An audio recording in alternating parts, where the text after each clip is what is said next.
नमस्कार जय जगन्नाथ मु रोचे मुंबई रे और मु आज स्टार्ट करुच्ची मोर प्रथम कुनी ब्लॉग।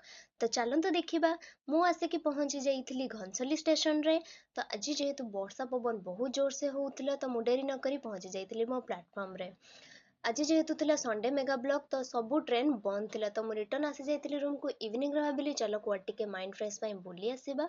तो मु रेडी हेकी बाहरी जाइथिली। मो बिल्डिंग रो तळे जेहेतु गोटे पार्क थिला जोटा की सोसाइटी पार्क। मुंबई रो प्रति सोसाइटी रो गोटे गोटे पार्क रही थाए जोटा की मॉर्निंग रो 5:30 रु 9टा जाए आउ इवनिंग रो 4टा रु 9टा जाए खोला रही थाए जोटा की सोसाइटी रो लोक माने आउ आमे माने भी सेठी मॉर्निंग वॉक करि पारिबो बुली भी पारिबो। तो एटा थिला आजिर एमती किछि ब्लॉग। जदि आपनको वीडियोटी भल लागुथिबो तेबे लाइक कमेंट आउ सब्सक्राइब करिया को जम्मा भी भूलिबेनी।